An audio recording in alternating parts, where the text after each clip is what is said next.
An update on Deshaun Watson may just signal that he's played his final snap for the Cleveland Browns.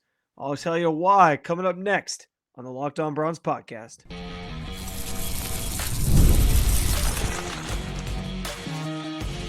You are Locked On Browns, your daily Cleveland Browns podcast. Part of the Locked On Podcast Network, your team every day.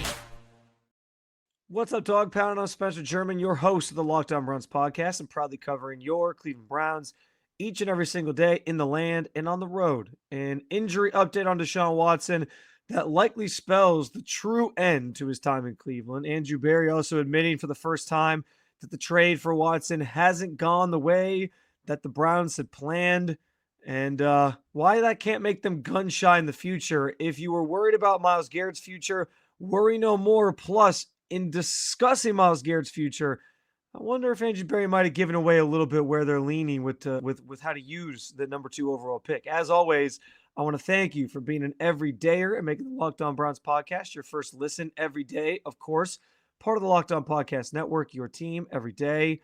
Today's episode is brought to you by FanDuel. New customers can place a $5 bet and you'll get started with $200 in bonus bets if your first $5 bet wins. Visit FanDuel.com to get started. Let's get after it. And yes, I didn't bury the lead. I made it very clear. If you might have missed it at all on Monday, Andrew Berry spoke with his, I like to kind of call it the post-mortem press conference. I know it's a little bit morbid, but end of the season press conference, the one he holds every year after the season comes to a close. And obviously a lot to talk about for Berry, given the state of the team and the way that things went after a playoff run the year before. This year, you finished 3-14, woefully underperformed, largely at the hand of the players that he brought in and the team that he obviously assembled. And so it's a chance to kind of take a look back and also look forward with Berry. And he started the press conference with a bit of a bombshell in this reveal that Deshaun Watson had a setback with his surgery, with his recovery from the Achilles injury.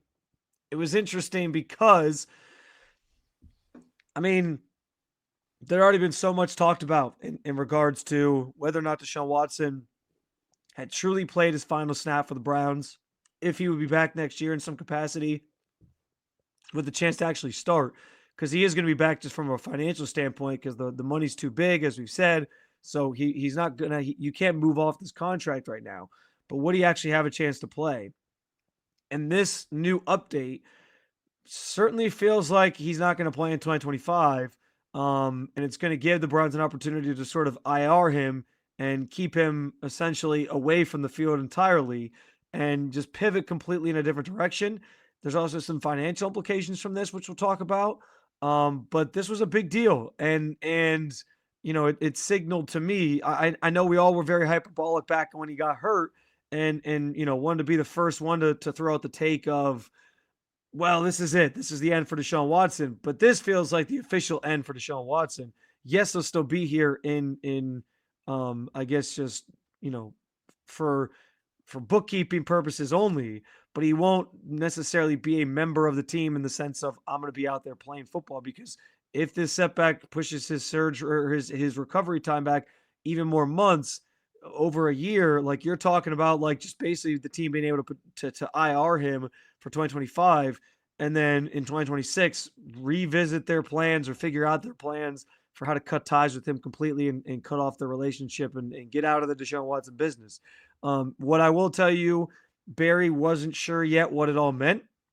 So I'm sort of, you know, prognosticating here a little bit just in terms of what could happen here and what this kind of looks like. But he said, you know, that he wasn't sure what the timeline looked like. They just learned about it hours before he came out to speak to the media. And so we don't have the full details. We don't know what this fully means for his recovery. He wasn't sure if he would need another surgery on the ailment. But again, like if that happens and if this adds even just a couple months to his timeline, I mean, we were talking about like him kind of being eased back in during training camp anyway.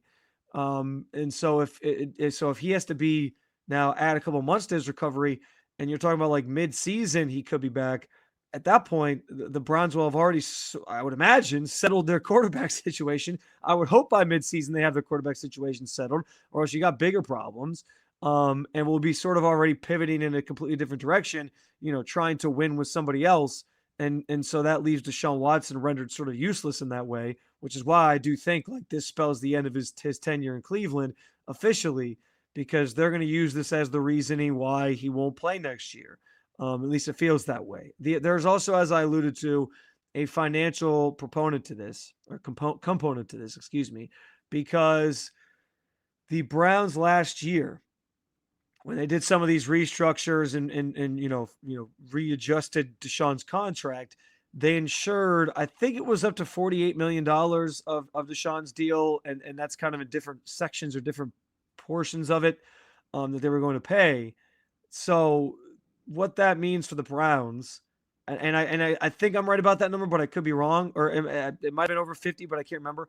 But regardless, what that means for Deshaun and the Browns is that he still gets all the money. Like, that doesn't change. But when you insure some of the contract, it allows that amount of money in any specific, whatever portion of money you insured and whatever year you allocated it to be insured, you will get that money back essentially in it's like funny money, because you get it back basically in your salary cap space. So if they insured $10 million of his contract for this year, then they'll get that $10 million. Like that 10 million will not count against the cap next season, or for the season that you're operating in. So that's a big deal from a standpoint of, we know that the contract keeps the Browns sort of strapped and handcuffed a bit in terms of what they can do this offseason, who they can go after, what free agents they can sign.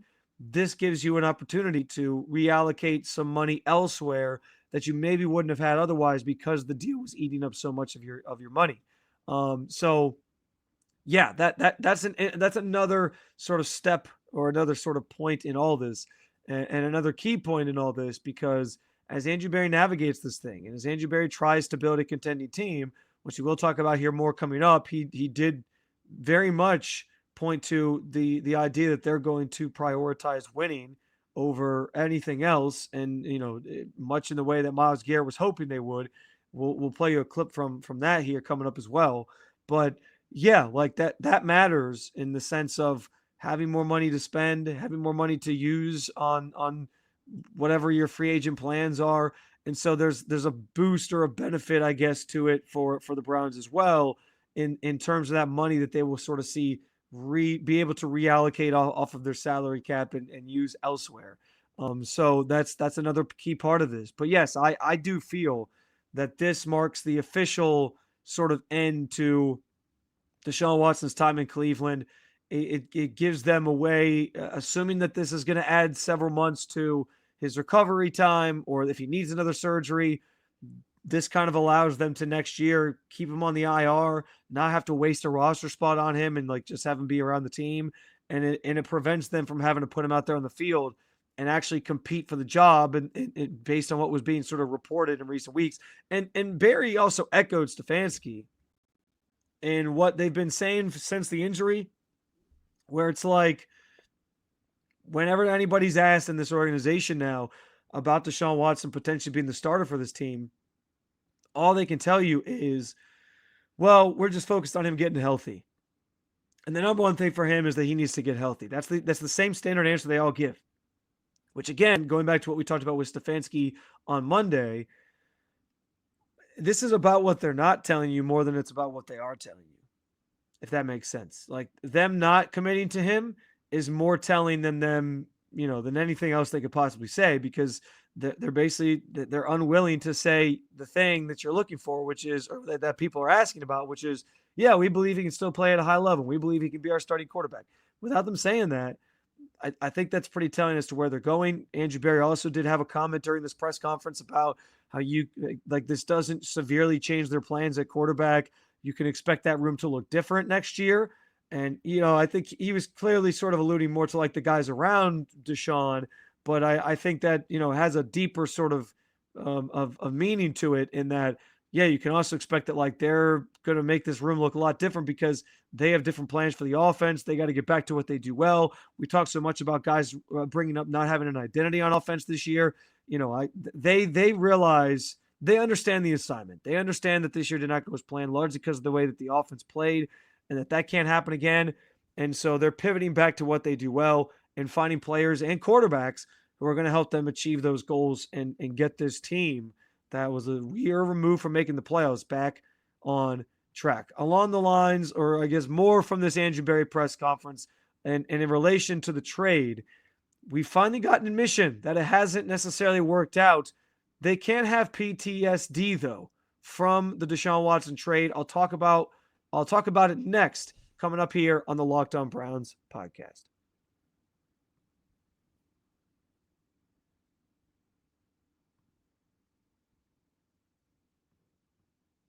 I can proudly say that I won one of my season-long fantasy championships, but I'll tell you, it's been a stressful season being constantly worried about one injury or one game costing me winning the big money. That's why I try to take the stress out of fantasy with PrizePicks. With PrizePicks, you can simply pick more or less on player stats like total passing yards or rushing touchdowns. And for a shot to win up to 1,000 times your money, you can make your picks in less than 60 seconds.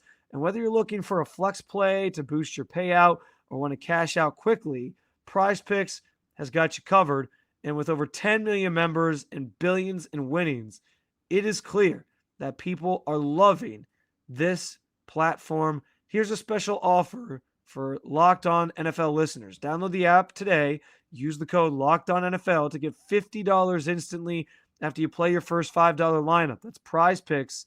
Download the app again today. Use Locked On NFL and get $50 instantly after you play your first $5 lineup. PrizePicks. Run your game.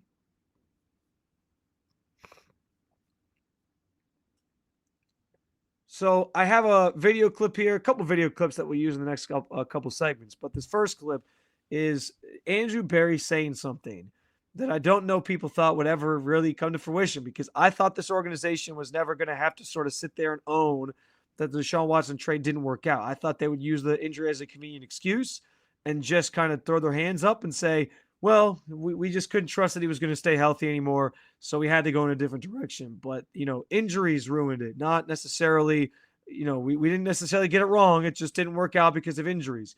But Andrew Berry took some ownership in the fact that the trade hasn't gone as planned. Here is exactly what he said about the situation in relation to Deshaun and how the trade has kind of unfolded these last 3 years. Probably first and foremost, I think that, to date, the trade hasn't gone as we had hoped or anticipated, hasn't gone how, Deshaun has hoped or anticipated.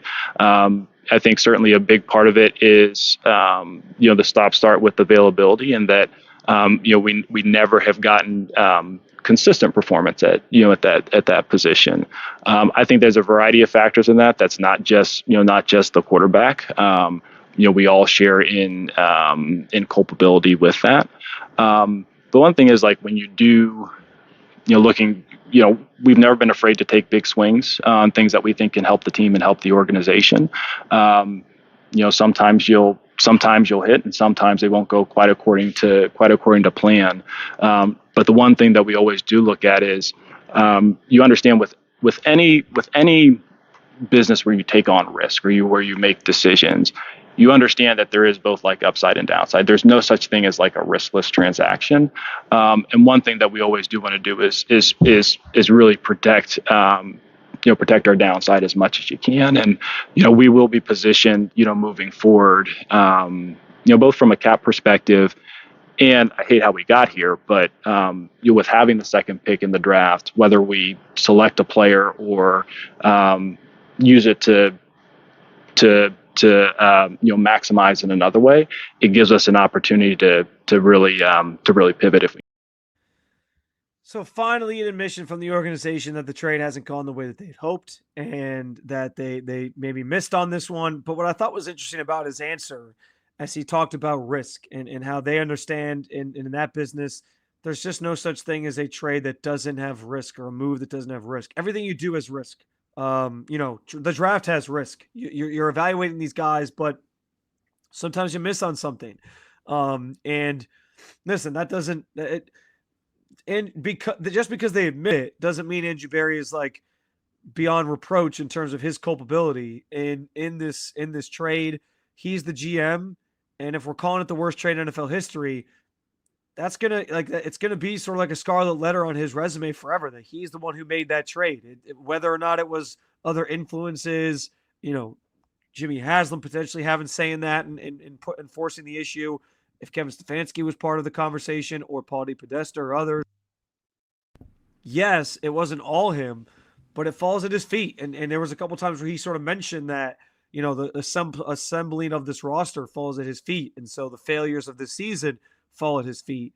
So he does have to wear that. But what I think is interesting when he talked about risk is just this idea that everything that they do always comes with a little bit of risk, and you can't be, afraid because there's going to be risk involved. And I think that's crucial because I think that was crucial to hear because yes, this Deshaun thing has not gone as planned. But if this team is going to be successful moving forward, they have to be willing to take some big swings, even if there's still a chance that they don't work out.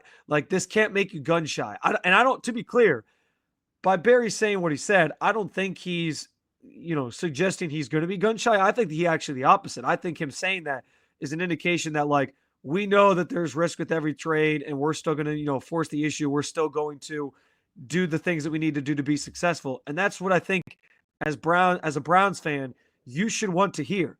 You should want to hear that your GM is still willing to take those big swings, is still willing to, go big and try to do what's best for the organization. And this all stems from the premise of we can say whatever we want about getting Deshaun Watson and if that was the right decision. I have never questioned, the one thing I would never question in the Deshaun Watson situation is the fact that this organization clearly prioritized getting a franchise quarterback, and they made it their mission to find that guy. We can debate if they pursued the right player. We can debate if they did their evaluation correctly and truly understood what the off the field stuff would do mentally to Deshaun's psyche. And if they sort of accounted for that or not. We can debate, if they should have gone after a different quarterback or just stuck with Baker Mayfield. Those are things that we can certainly discuss. And I think and in retrospect, they choose the wrong person to invest in because this has been just an absolute disaster. But the one thing I've never questioned in this move is that the pursuit to be great and the pursuit to make this team better and find a franchise quarterback was there. It was done with the right intentions. They just picked the wrong person because they knew they wanted to get better at that position. They knew that they wanted to upgrade there. And so I don't blame them for trying. I just blame them for who they picked. That's kind of my standpoint on how this thing has gone. And, we can continue to have those conversations. We can continue to point the finger at whoever and say it's this person's fault or it's that person's fault. But I do think what's important from now as you move forward and try to move past the Deshaun Watson debacle and disaster, they cannot be afraid to make moves just because this big one, the biggest one they made, didn't work out. Otherwise, they might as well just quit right now. Andrew Berry's job sort of hinders on making moves and understanding that there's risk with everything. And if you're going to be afraid to make those moves, you're basically a powerless and useless GM anyway. You're just like a lame duck. So what's the point? That can't be understated. This can be a disaster, and you can say that you don't trust him, and he can still try, and he still has to be capable of trying to earn your trust back by still being willing to do those things and take the chances that you need to build a successful Super Bowl caliber team. That all can be sort of true at once. So I think that's one of the important things to keep in mind here, because this can't now live rent-free in their head. They can't let their failures in the Deshaun situation impact how they make other decisions moving forward. Well, I shouldn't say that. yes, they should in terms of like evaluations are your evaluations have to be better. They have to do a better job of evaluating, who they're bringing in, what the person's mental state is like, the risk, maybe the off the field risk that comes with this. Because Andrew Berry's never been afraid to, if there's red flags in a player, and he did talk about this a little bit in the press conference. If there's red flags in a player, he's never been opposed to like bringing that player in and trying to like rehabilitate them. Maybe that's what you learn here, is that you can't do that, or that's the risk that you shouldn't take. But you can't be afraid to pull the trigger on some riskier moves, or moves that you think are going to make your team better, even if it's a player that maybe took a step back in a season. You got to sort of figure out if they still have it. Like, those things are what make teams oftentimes great. Like, taking chances to sort of find certain players that are going to help you sometimes ends up being what puts your team over the top. So there's a balance to it. They have to maybe find a better system in terms of evaluating the risks of certain players, and if guys are, just if there's too many red flags with a guy like Deshaun had, but at the same time taking chances and taking and making moves, whether it's drafting a player high in the draft or whether it's making a trade. That's all part of the business, and you got to be able to still do those things effectively. You can't get gun shy just because the biggest one that you made didn't work out and didn't go your way. I'm not trying to downplay the failures of Barry here. I'm just saying, like, if this is going to work moving forward, and he's sticking around, they have not fired him or Kevin Stefanski. Jimmy has him for weeks told you that he's trying to keep this front office staff together. If that's their plan, they have to still be willing to take the big chances and take the big swings that are necessary to construct an NFL roster that can get back to the playoffs and potentially beyond as well. Another part of the Andrew Berry press conference that we got to get into, because in talking about Myles Garrett's future, Andrew Berry might have provided a hint in the form of an example from around the league of another team, as to what they might be thinking they're going to do with that number 2 overall pick. I will talk about it next on the Locked On Browns podcast. A couple months back, I had a chance to go to my first ever. My wife and I actually had a chance to go to our first ever Ohio State-Michigan game, and we had an absolute blast until the game went final and the Buckeyes lost their 4 straight to the Wolverines. It was a disappointing result, but I don't regret was my ticket buying experience using Gametime. Gametime is focused on togetherness, and that means that they bring people together at live events. The experience is that much better.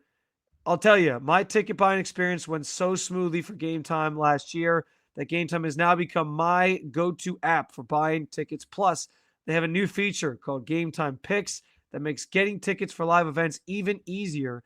And as always, you can check out views from your seats right in the app to see what you're dealing with. Take the guesswork out of buying tickets with Gametime. Download the Gametime app, create an account, and use code LOCKEDONNFL for $200 off your first purchase.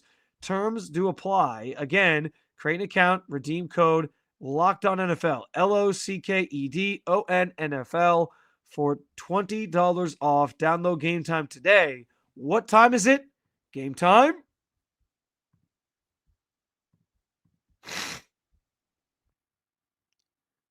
All right, Myles Garrett's future, very much a topic of conversation with Andrew Berry, and again, what I like to call sometimes his post-mortem press conference, his end-of-season press conference, because a couple weeks back, Myles Garrett sort of put the organization in a situation where he was saying, "Hey, if your goals don't align with my goals and trying to win, I may want to take my talents somewhere else and go chase rings, go chase Super Bowls, etc." And he's well within his right to do that. And there's only so many people in this organization that can do something like that. So in the name of winning, Myles Garrett spoke up.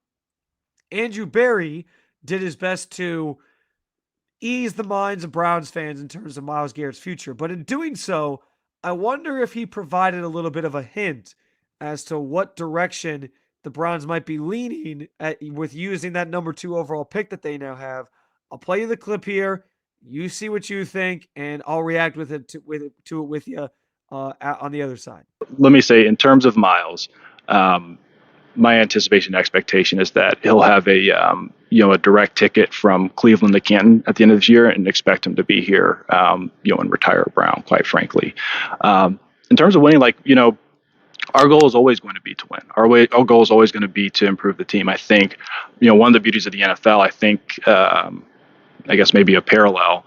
You think about the team that was holding the 2 pick last year. We're going to see them next week play. I'm not quite sure where they play, Peter, but we see Washington play in the playoffs this year.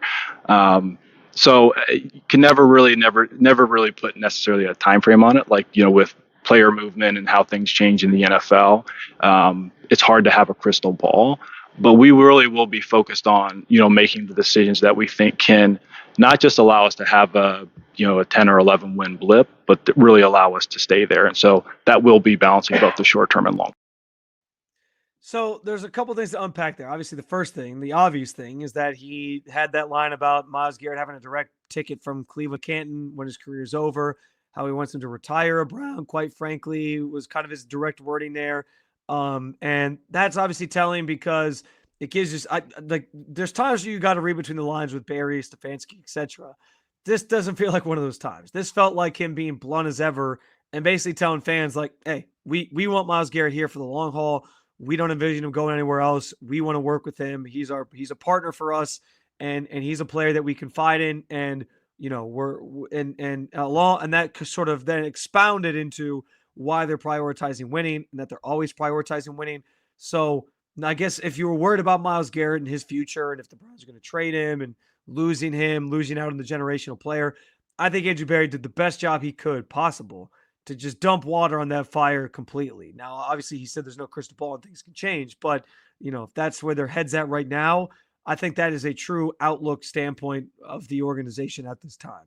So that tells you how they feel about Myles first and foremost. But the reference to Washington, the Commanders, I thought was interesting because when you heard Myles talk about what he wants to see happen and how they have to figure out the quarterback position, that was part of his sort of the conversation he brought up several weeks back now, and figuring out who that is and going back to a certain style of offense was also mentioned and brought up by Myles Garrett.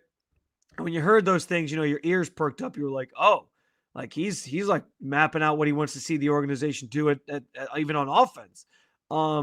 And so I think it's interesting because the Commanders kind of are the poster child now for, hey, you can turn things around quickly in this league if you draft correctly and you identify the right players to make you successful. And as we know with Washington, the main thing that made them successful was they identified their franchise quarterback, drafted Jaden Daniels, as Barry alluded to, with that number 2 overall pick. And so listen, it's an easy example to point to. So maybe I'm reading too deep into it here, but I do think it's interesting that the Browns are in the exact same spot as Washington was last year, number 2 overall pick, that they obviously need a quarterback because they still haven't identified that position specifically. And that he brought that up in this press conference in a way to sort of mention how you don't have to just tear everything down and start all over to get your team back on track, how turnarounds happen quickly in this league. And they have a position of potential to do the exact same thing that Washington did if they can successfully identify and draft that same position. I don't know if it's him giving us hints as to where their heads are at right now with the number 2 overall pick, but it kind of felt that way. And I think it's fun to sort of guess or think about here the possibility that that's where their heads or where their thought process kind of lies. Now, that could change. There's a lot can change between now and April, whatever. I forget the exact draft date off the top of my head. I probably need to get up to tune on that, but you know how it goes. Early in the year, all these days blur together. I can't keep track of what's what. It feels like it's like a Thursday to me right now, and it's only Tuesday. But yeah, between now and April, that could change, and maybe they get some Godfather offer to trade back. And I do still think, given where this roster's at, it might behoove them to do that because they have a lot of areas they have a handful of areas that they really need to prioritize and address, and they do need to get younger because they haven't had first-round picks these last couple of years and address a number and assortment of things, not just one thing. But I thought the reference to the Commanders was interesting because the Browns are in the same boat.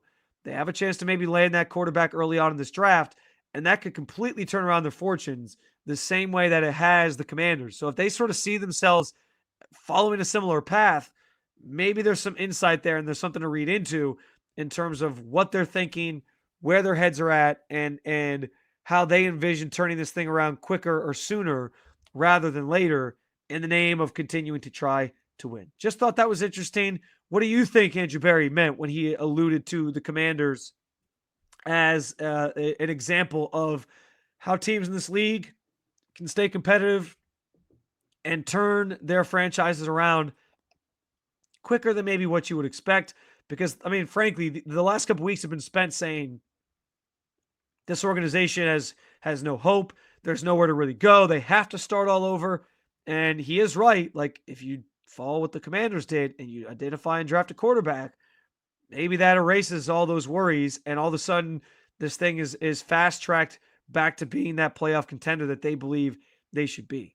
And also, we'll talk all throughout the offseason, obviously, about the idea of drafting a quarterback and if that is the route that they should take, especially as we start to figure out if we like these quarterbacks in this quarterback class or not. Another episode down with you, Dog Pound. Thank you for joining me, as always, to talk about your favorite football team as we officially pivot into off-season mode. We'll talk about a lot of quarterbacks. We'll talk about a lot of draft stuff.